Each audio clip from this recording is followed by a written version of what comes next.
बिस्मिल्लाहिर्रहमानिर्रहीम, अस्सलाम वालेकुम। आप देख रहे हैं मेरे यूट्यूब चैनल। मैं हूं सलमान हसन। मरियम नवाज़ और नवाज़ शरीफ के लिए बड़ी ख़बर और इमरान खान के लिए बुरी ख़बर। जी हाँ, और बुरी ख़बर ये कि जी मरियम नवाज़ साहिबा जो हैं उन्हें बरी कर दिया गया है एवन फील्ड रेफरेंस में। उनको जो सज़ा सुनाई गई थी 7 साल की, उसे भी कलअदम करार दे दिया गया है। न सिर्फ उन्हें बल्कि जो उनके शौहर नामदार हैं कैप्टन रिटायर्ड सफदर, उन्हें भी बरी कर दिया गया है। बड़ी ज़ाहिर सी बात है ये ख़बर, और सारा दिन जो है वो आपने देखा कि इसमें जो ट्रांसमिशंस हैं वो होती रहीं, तज्ज़िये आते रहे। बहरहाल अब आने वाले दिनों में होगा क्या, ठीक है। और जैसे मैंने अपनी पिछली वीडियो में कहा था कि एक डील के तहत ये सब कुछ हुआ है। वो डील लंदन में हुई, एक बड़ी शख्सियत की एक और बड़ी शख्सियत से मुलाकात में, मज़ाकरात में ये सब कुछ तय पाया। और ये मैं ख़बर की बुनियाद पे कह रहा हूँ, ठीक है। और ज़ाहिर ज़राए से ये ख़बर है, जिसके बाद मैंने आपको कहा था कि मरियम नवाज़ साहिबा को उनका पासपोर्ट भी आने वाले दिनों में मिल जाएगा। तो 3 अक्टूबर को ऐन मुमकिन है कि मरियम नवाज़ को पासपोर्ट भी उनका मिल जाए। एक तरफ हम देख रहे होंगे इमरान खान साहब जो हैं वो माफ़ीनामे की बात कर रहे होंगे अदालत से, और दूसरी तरफ जो है वो मरियम नवाज़ साहिबा अपना पासपोर्ट लेके यहाँ से चली जाएंगी। लेकिन वो सिर्फ चली नहीं जाएंगी, वो वापस भी आएंगी, और अकेली वापस नहीं आएंगी। जब वो वापस आएंगी तो वो अपने वालिद यानी नवाज़ शरीफ को लेकर आएंगी, उनके साथ वापस आएंगी। तो ये जो सब कुछ हुआ है ना, ये सारा शाखसाना जो है वो नवाज़ शरीफ की वापसी का है सियासत में।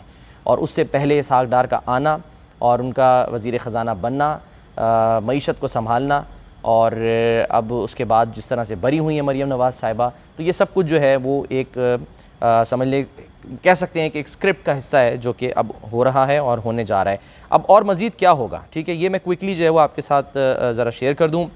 एक तो ये कि खान साहब को बड़ा झटका लगा है जी, बड़ा ज़ोरदार झटका।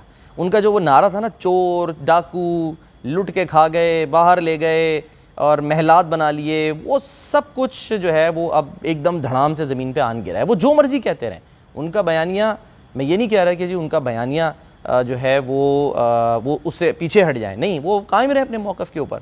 लेकिन जो जंग वो लड़ रहे थे, जो एहतसाब का नारा वो लेकर आए थे, जिसके तहत उन्होंने जो नैब है उसको मुबैना तौर पर इस्तेमाल किया, फिर नैब के चेयरमैन को जिस तरह से मुबैना तौर पर इस्तेमाल किया, वो सब कुछ जो है वो एकदम से धड़ाम से, ठीक है, धड़ाम से नीचे आन गिरा है।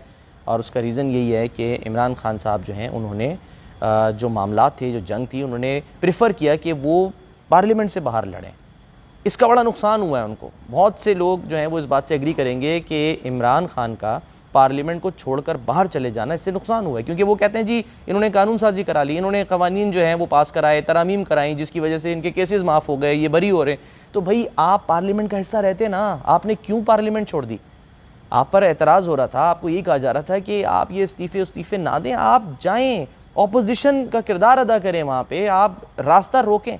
बाहर जलसों में खड़े होकर आप कहते हैं जी मैं तो इनका रास्ता रोकूंगा, वो अगले दिन सुबह जाके इसहाक डार हलफ उठा लेते हैं आप ही के सदर से, यानी कि जो तहरीक इंसाफ के रहनुमा हैं आरिफ अलवी साहब हैं, तो तहरीक इंसाफ के ना सदर पाकिस्तान है, वो अलग बात है, उन्हीं से जाके उन्होंने हलफ उठा लिया।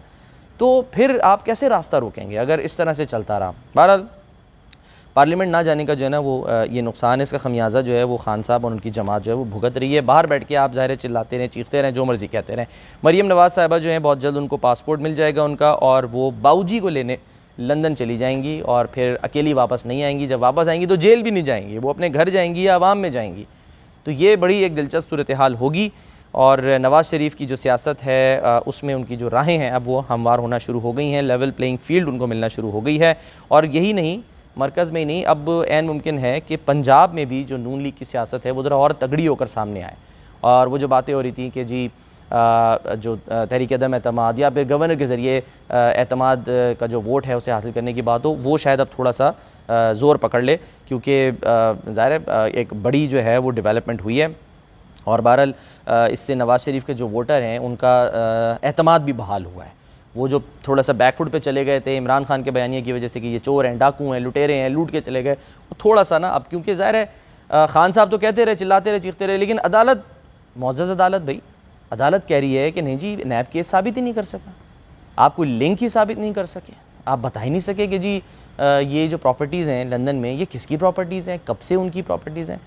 तो ये जब आप साबित नहीं कर सके तो फिर उन्होंने बरी कर दिया, और बरी कर दिया तो फिर इसका मतलब ये हुआ कि ये जो चोर डाकू का जो नारा था ये अब थोड़ा सा बैकफुट पे चला जाएगा। वो अलग बात है कि खान साहब हैं, वो थोड़े ज़िद्दी भी हैं, वो चीज़ों को जो है वो जिस तरह चलती हैं वैसे ही लेके चलते, पीछे हटने वाले वो भी नहीं हैं। बहरहाल इसको एक मतलब कहते हैं ढिठाई भी कहते हैं थोड़ी सी। एनीवे, अच्छा, अब जो असल एक इम्तिहान है ना वो है इसहाक डार साहब का, क्योंकि इसहाक डार साहब जो हैं वो नवाज़ शरीफ के नुमाइंदे बनकर पाकिस्तान आए हैं, उन्हें भेजा गया है।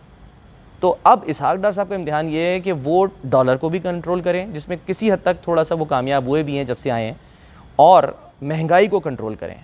अगर वो इन दोनों चीज़ों को कंट्रोल करने में कामयाब हो जाते हैं, और जिस तरह वो FBR पे जा रहे हैं, मुलाकातें कर रहे हैं, चेंजेस कर रहे हैं, और आने वाले दिनों में पेट्रोल प्राइसेस जो हैं वो कम हो जाती हैं, तो यकीनी तौर पे अगर मईशत को वो कंट्रोल करते हैं तो ये भी नवाज़ शरीफ की वापसी में अहम किरदार अदा करेगा। क्योंकि नवाज़ शरीफ जब वापस आएंगे तो उनको कोई एक कुछ तो ग्राउंड पे कुछ चाहिए ना, कि जिसकी बुनियाद पर वो जाएँ अवाम में।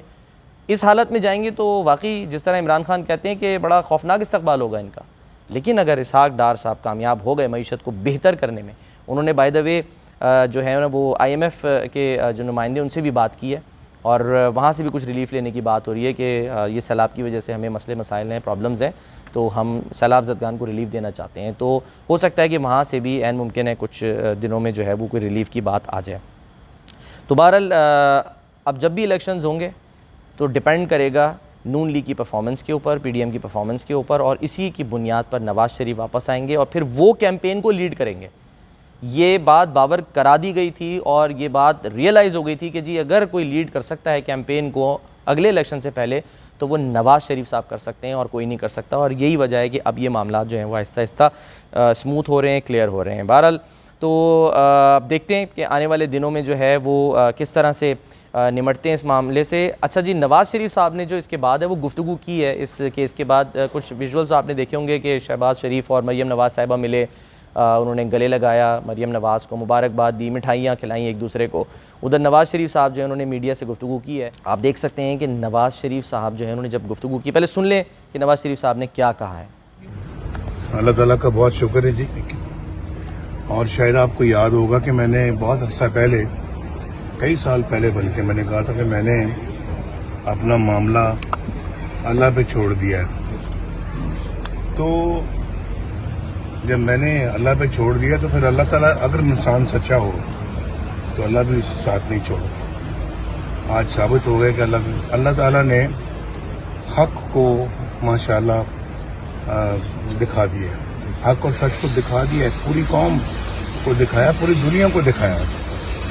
अल्हम्दुलिल्लाह, मैं अल्लाह ताला का बड़ा शुक्रगुजार हूँ। आने वाले दिनों में मरियम नवाज़ और नवाज़ शरीफ साहब जो हैं वो मज़ीद एक्टिव हो जाएंगे। मरियम नवाज़ को जैसी पासपोर्ट मिलेगा वो लंदन जाएंगी और वापस ऐन मुमकिन है कि वो नवाज़ शरीफ को लेकर आएँ। आने वाले दिनों में ऐसी वीडियोज़ लाता रहूँगा। आप अपना बहुत ख्याल रखिए। अल्लाह हाफ़िज़।